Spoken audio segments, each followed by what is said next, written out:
students and parents, how are you all doing? Along with what Dr. Sachin said, I'm fortunate to be part of the Vedanta group led and guided by Dr. Hegde sir, of which Dr. Sachin also is a part of. I got introduced to the group couple of years ago by a good friend of mine. I enjoy the classes and learn from each one of them in the group every day. It's really nice to see your eagerness, the kids' eagerness to learn the ways of the thinking of our past. The task you have taken is a very nice one, but not an easy task. I only wish for all of you that your interest in topics like Vedanta, our ancient history, remain. I would say, take the good from these teachings, implement and find success and happiness in your daily life. In the slide one, we all know that the Bhagavad Gita is a conversation, right, between the disciple and the Guru. It is one of the most important conversations that is recorded between man and God. In the next slide, the Sachin, can you go to the next slide? Thank you. When we talk about Mahabharata, a lot of things come to your mind. So let me sum it up with some basic important things associated with Mahabharata. The Mahabharata is essentially about the various influences of household dilemmas, the friendship, about relationships, and most importantly, what is it? A property dispute. These are the very same factors, right, which make us happy or sad based on the situations in our day-to-day life. Today's talk will focus on three main aspects of living in a society. You have already discussed this in your earlier classes. I'll just do a recap and some relevant aspects associated with it. These are the three verses we will discuss. The main synopsis of these three verses can be distilled into the following main topics of physical discipline, verbal discipline, and mind discipline. Let me try to organize these topics in the form of questions. Then we will try to find answers to these questions, which will help us to understand and make this session useful to all of us. So let's look at the questions in the next slide. What is physical discipline? What types are there? Next slide, Sachin. Why is it important? Then second one, what is verbal discipline? What types? Why is it important? The third, what is mental discipline? What it means to us? And why is it important? Finally, what have we learned today? We can clearly see with these questions that our goal is to understand the topic, understand the various options in those topics, realize the importance of it, and finally see its relevance to the world that we live. This relevance is what will impress you the most, because these texts have been written thousands of years ago and today it is presented in your textbooks for ages 5 to infinity. It is present in your social studies books, present in psychology books, present in motivational books, and so on. Only difference is that it is known by different names for different age category. So what is tapas? Like Dr. Sachin mentioned a while back, any form of discipline, especially religious or spiritual discipline that I practice can be called as tapas. It is also known as penance, also known as austerity. Discipline. This is the meaning of tapas that Lord Krishna refers to in these shlokas.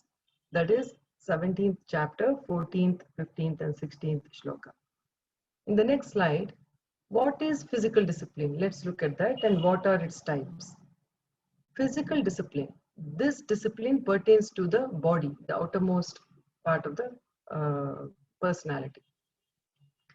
Living right values, keeping right relationships with others is physical tapas. The shloka talks about, I'm sure you have gone over this. Let's do a quick recap. The different types of rituals. This shloka talks about the different types of rituals, then shaucham, arjavam, and ahimsa, right? Rituals is what? It's basically worship of gods, prajna, and adore them. Rituals are important to remove the laziness from our body. Laziness comes from our tamasic behavior. Shaucham is basically it's straightforward. Cleanliness, keeping your house, your room clean and not cluttered in, and yourself also clean. Arjavam is all physical actions should be in line with what you think and what you talk. So basically, the small things go a long way towards spiritual progress. Examples like punctuality, keeping up to the time, is one of them. Then ahimsa is non-violence of people and also associated with the things that we handle. In the next slide, now why is this tapas or physical discipline important?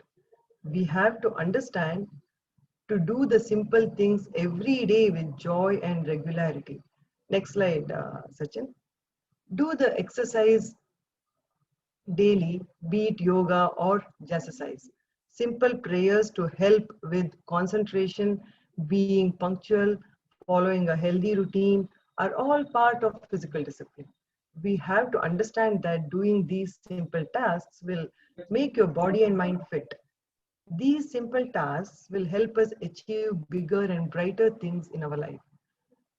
Let us look at like or talk about the French Open that we are all familiar with and about Djokovic who has achieved the Grand Slam win this year. Take any of the sports stars, Sachin, Virat Kohli, some of the great basketball or football players and our Olympic players.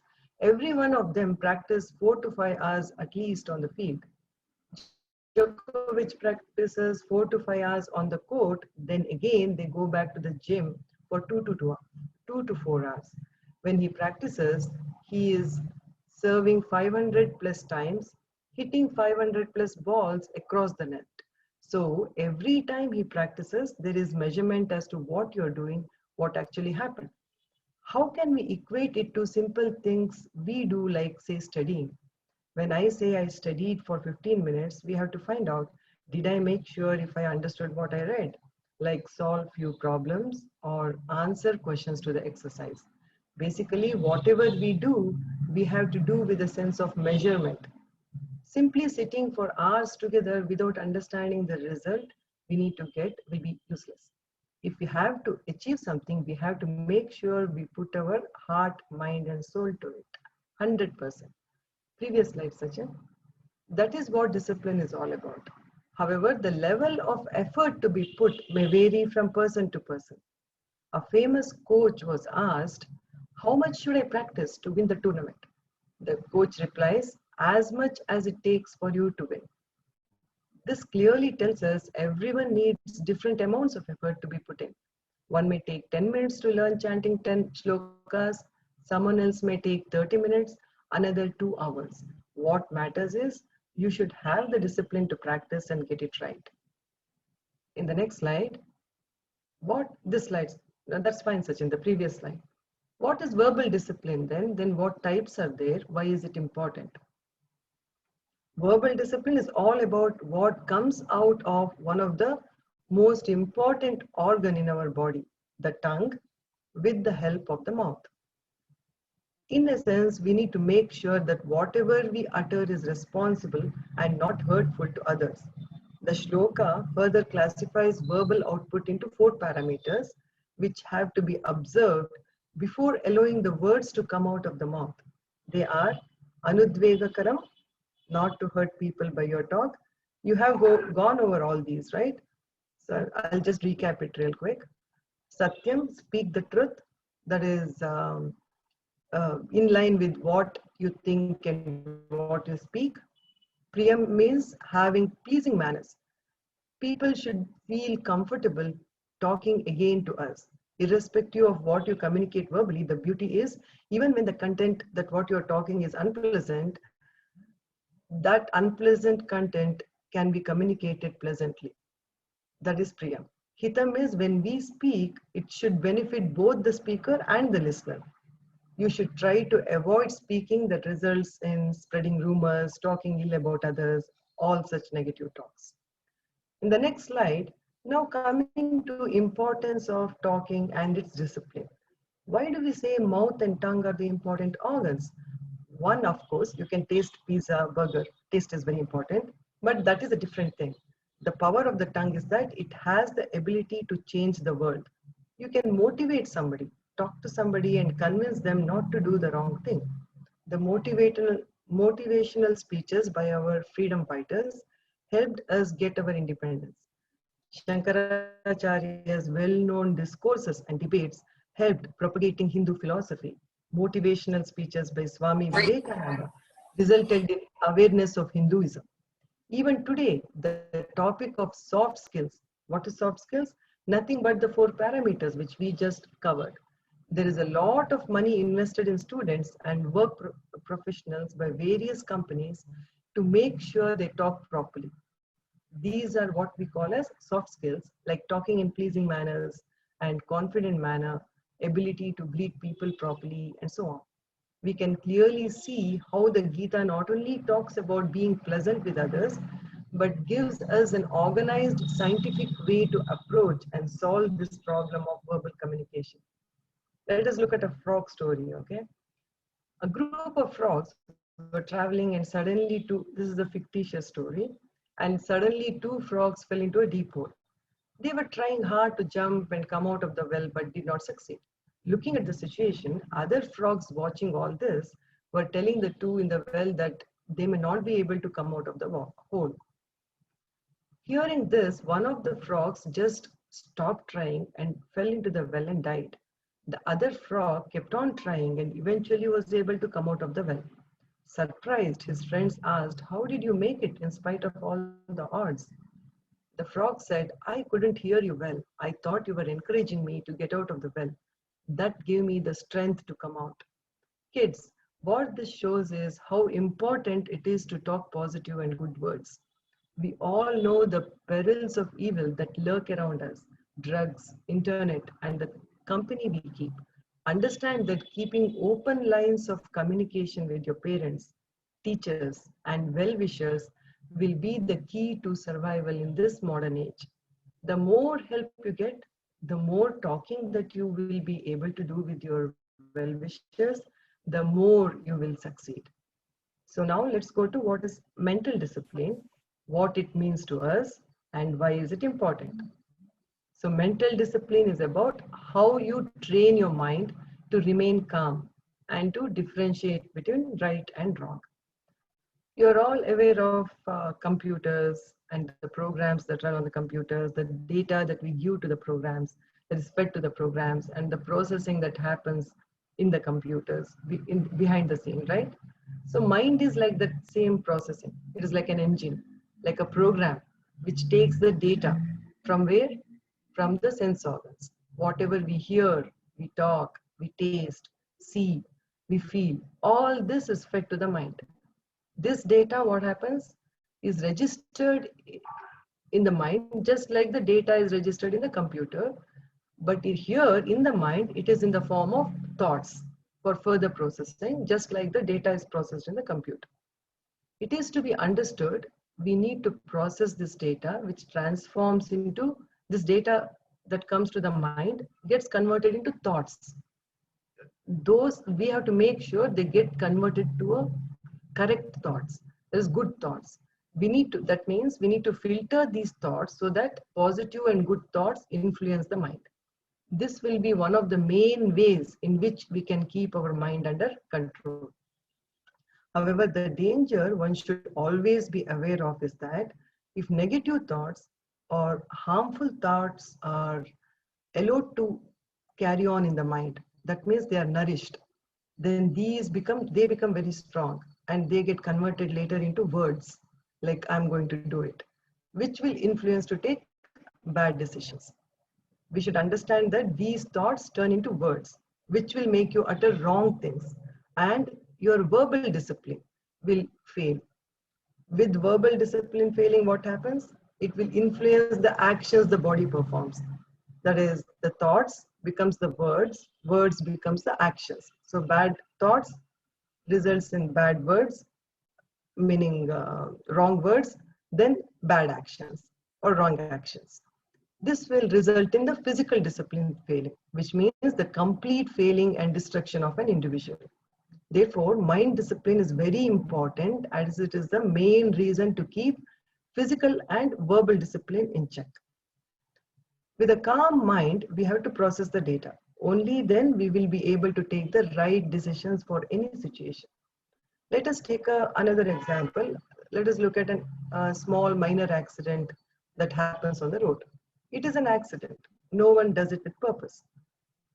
But imagine the number of arguments that happen. Sometimes it results in people hitting each other in anger. Due to anger, the mind is not able to properly filter the data coming from the senses, interpret it, and then take the right decision calmly. This has been talked about in Bhagavad Gita, imagine thousands of years ago. Today you go to a psychologist or you read any anger management books. They say, if anyone say any bad thing, relax, breathe in and out, don't react impulsively. Only then you might be able to realize maybe you have done something wrong to hurt the other person for which that person is behaving in that fashion or some other logical reasoning. The next slide, what is its relevance then? Why do it? The mind discipline. You know another story that happened again a while back. This is again in French Open. Women tennis player, that is Osaka, was fined $15,000 for refusing to talk to the press. Do you know the reason why she refused to talk to the press? She said, press reporters always bring up questions about my faults at the play. I feel nervous and it affects my performance. Even a great player who has been trained well, who has been qualified to play in French Open, had this issue of getting affected by what people had to say. All these instances show that mind discipline is not easy. You have to be aware and constantly work towards a calm state of mind by filtering the data that comes to the mind and making right interpretations. So what have we learned today? In the last slide, you all must have heard about MVP, right? What is MVP? Mind, verbal, polite. Mind, verbal, and physical. Yeah, but in the field of sports, it's most known, Mind, verbal, physical. most valuable player, right? Most valuable. Verbal, physical. Yes, that is in the Vedanta world, but in the sports world, in the world of sports, is most valuable player of the tournament, right? You're right. You're right. I'm coming to what you're saying right now. You're right. Become a most valuable player of your personality. 1 second, if you don't mind. I'm sorry. I need my charger. 1 second.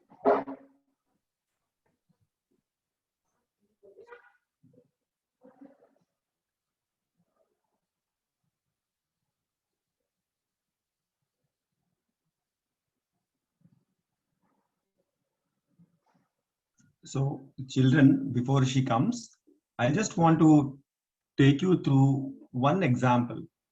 See, when you go through a heavy traffic, who is disciplining the traffic? Traffic police. Traffic police. Traffic police. Police. So this is what Traffic Krishna is saying. police. And also there is one light, traffic signal. The traffic signal. Traffic signal. Correct. Yes.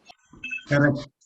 So we should have a small signal in our brain that whenever situation comes, whenever someone is saying something wrong or you don't like it, there should be a signal in the brain. First, the red light. Mentally, you think. Okay. Then the green light. Verbally, you can say something. And finally, as the vehicle moves physically, so mentally you think, verbally only when you say when it is right or wrong, you understood, then only physically you act. So have a small signal in your mind whenever situation arises. I think Mamta is back. Yeah, Mamta? sorry, Yeah. Sachin, I had my battery low, so I had to. Don't worry. Please carry on. Somebody has a question. We can talk about it after I complete it. There's a couple of minutes. Somebody put a question in the chat. I'll just finish it. So MVP, what you told is also right, but in the world of sports, it is most valuable player of the tournament, right? So what you had to become is a most valuable player of your personality, the MVP for all of the people around you. In Vedanta, what you said is what it is. That is, M stands for mind, V for verbal, and P for physical discipline, V for verbal discipline, M for mind discipline. This MVP state is important for all the well-being of individuals. How does one become this MVP? We can only hope to become an MVP only if we have the right attitude. What is this right attitude? Understand that we ask you to have good discipline in the areas of mind, verbal, and physical, right? But is this easy to do? Can you do all the right things only every time, every day? No, that is not possible, right? We are all human beings. So let us say we have to do 20 right things every day. We should start by saying, let me do at least 5 right things today. And the other 15 things, don't do anything bad, but at least know to distinguish between right and wrong. The following day, try to increase a little bit these 5 things to 7 good things, and so on. Hopefully, in due course of time, you will be able to incrementally do the right things. All along, it is important for us to always understand that we should distinguish between right and wrong. When you go into your room to study, make sure to not think of movies or games or the phone or the net. Get the MVP discipline to incrementally become better every day. Another fine example where kids and adults alike face challenges. A good piece of ice cream cake or a piece of apple? Well, we all know the answer, right? But what we need to focus on is which one? A piece of apple. Good, very good Piece of kids. You're apple. really good kids. Piece Good kids, disciplined good kids. We need to focus on is that when we have choices like this, at least discipline your mind to be aware of what is right and wrong and do the right thing most of the time. Our only hope towards becoming an MVP is to show an attitude of incremental progress every day. This is all I have. Thank you, kids, for your patient listening, and Dr. Sachin for giving me an opportunity to share some information relevant to the 17th chapter, shlokas 14, 15, and 16.